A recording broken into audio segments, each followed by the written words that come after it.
Islam dia punya acceptability dan acceptability.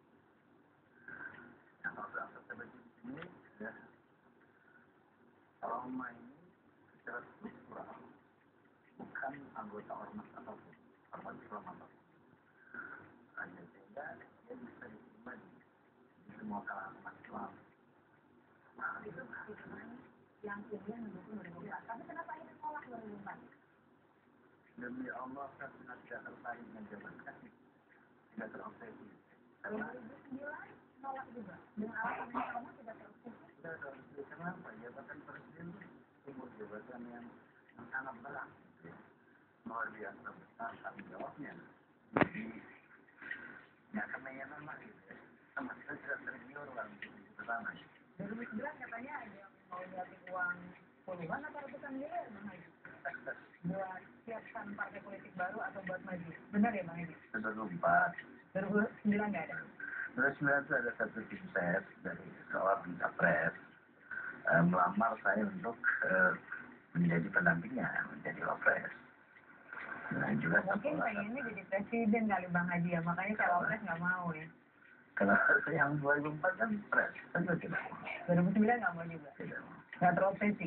Tidak terobsesi, bukan dia terambisi. Sekarang ada sebuah keterpanggilan dalam konteks kewajiban. Gitu. Nah, kenapa demikian? Itu dari desakan ulama ya, dan habaib umat. Tentunya kenapa mereka merasa ada keresahan di kalangan umat Islam. Karena saat itu memang konteksnya kepada satu fenomena politik yang ekstrim, fenomena politik yang eksklusif, fenomena politik yang spesifik yang terjadi di Jakarta. Nah, sehingga ini menimbulkan sebuah keresahan di kalangan umat Islam. Nah, sementara Roma Irama pada saat itu ada dalam pusat tekanan situasi politik saat itu. Dia ada pada mainstream situasi politik saat itu, sehingga mereka mengatakan Roma ini sebagai ikon Islam.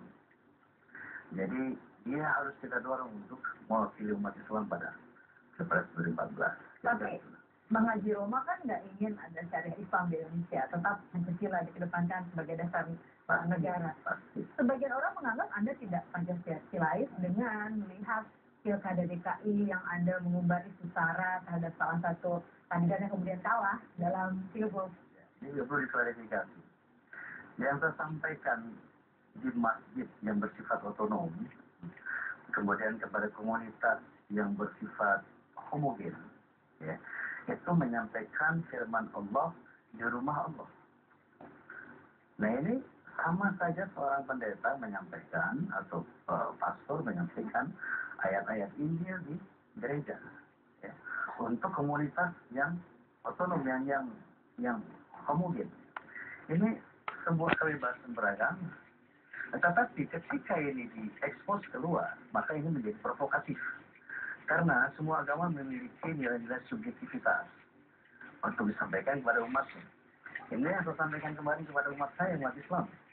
Bahwa umat Islam dilarang memilih umat lain yang tidak terima sebagai pemimpin.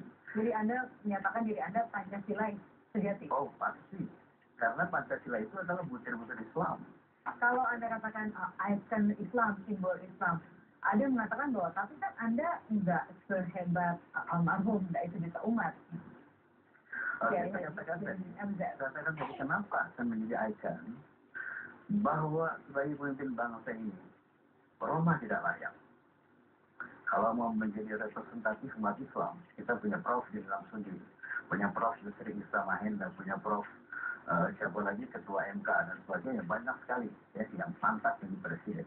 Tetapi dalam case ini orang itu menjadi berada pada posisi mainstream gitu, berada pada posisi di pusat pusaran situasi dan politik saat itu, sehingga dia menjadi simbol perlawanan terhadap sesuatu yang meresahkan umat tadi.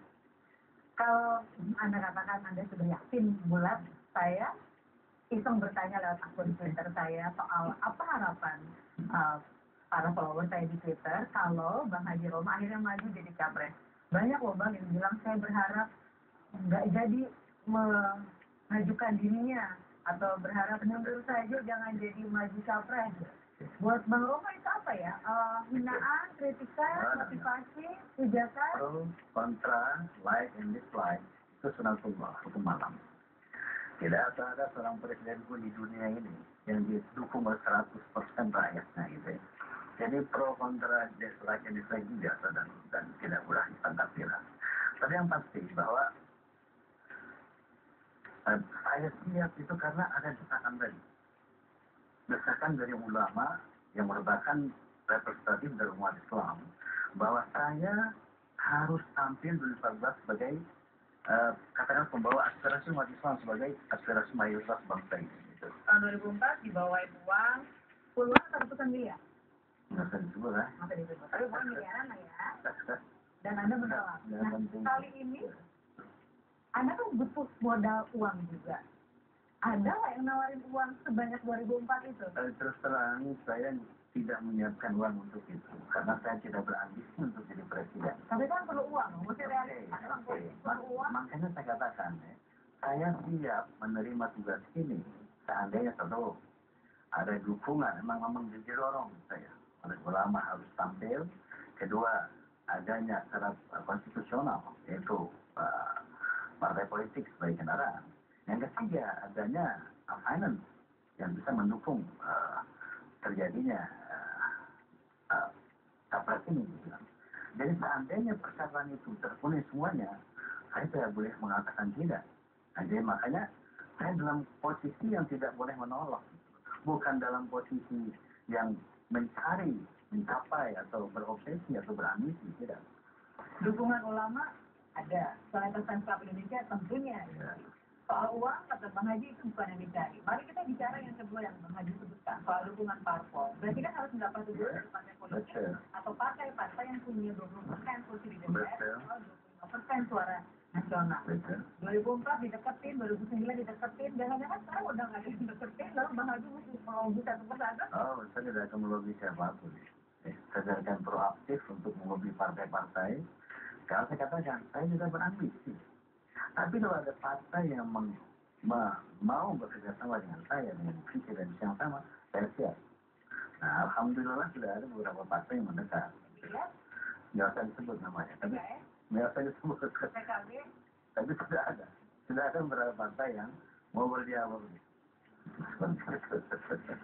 Ini juga yang penting kan selalu rumusnya dalam pemilihan apapun, pemilu kada, dalam pilpres termasuk diantaranya ada 4 hal, soal popularitas, soal elektability atau tidak kesukaan masyarakat, kemudian kepantasan, lalu berikutnya elektability gitu ya. Nah Bang Haji ini kan dianggap populer, tapi orang belum tentu mau pilih gitu. Jadi kalau ditanya sama orang, sampai balita mungkin tahu nggak siapa Raja Dangdut, tahu semua barangkali, tapi mau milih nggak jadi presiden? Betul sekali Bang. Nah, jadi pernah saya mengadakan testing the water. Jadi pada tablik akbar di beberapa kota, saya sampaikan dengan tulus bahwa saya mohon pendapat umat. Pada tablik akbar itu dikunjungi ribuan, mungkin puluhan ribu, ya, di Banten di mana-mana gitu kan. Saya coba utarakan ini, testing the water. Adakah saya didorong oleh umat, oleh ulama untuk tampil 2014? Menurut Anda bagaimana? Subhanallah, mereka takbir dan setuju, gemuruh. Nah itu buat saya indikator dari elektability. Sebenarnya itu masanya Bang Haji. Loh, ya artinya tidak ada seorang presiden yang didukung oleh seluruh rakyat. Pasti ada yang pro dan kontra gitu. Mari kita bicara soal kepantasan. Anda mengatakan bahwa Anda selalu berusaha dalam nilai-nilai Pancasilais yang memang unsurnya adalah butir-butir Islam, ini syaratnya. Termasuk isu yang penting bagi banyak orang, soal poligami, Bang Haji. Bang Haji mengatakan tidak ada hubungan dengan cacat moral, tidak ada hubungan dengan cacat alat, tapi beberapa pengamat politik ini adalah isu sensitif bagi perempuan-perempuan di Indonesia, apalagi pemilih masih banyak perempuan, Bang. Begini, Islam pada prinsipnya itu monogami. Ya, kita bicara masalah pernikahan poligami ini masalah kitab Al-Quran, firman Allah. Ya. Pada prinsipnya poligami ya, Islam itu monogami. Tapi dalam situasi dan kondisi yang tertentu dibolehkan poligami. Wa in khiftum ala ta'dilu fawahidatan aw ma malakat aymanukum. Bagi laki-laki yang tidak mampu berlaku adil, maka satu saja. Nah, jadi pada prinsipnya Islam itu monogami. Poligami itu situasional dan kondisional. Dan itu ternyata nggak ada kaitannya sama kepemimpinan ya. Banyak pemimpin negara yang sukses sementara mereka poligami, bahkan kayak Sarmi kita tahu ribuan istrinya, bukan satu dua. Jadi maksudnya kalau Bang Haji jadi presiden nambah istri ya? No. Kenapa? Istri itu di dalam Islam itu takdir. Jodoh maut rezeki sebelum ada lahir itu maksud sudah sebagai takdir mubrom gitu ya. Lalu pertanyaan berikutnya, karena Bang Haji ini raja dangdut gitu ya, presiden sama raja, kerenan mana kira-kira Bang? Raja lagi. Raja. Nah, kalau begitu jadi presiden, rajanya abang. Karena istrinya banyak, asuhnya yang mana Bang? Janji aja berulang berarti ibu. Sebetulnya jabatan presiden itu buat saya itu menakutkan. Kenapa mau Bang?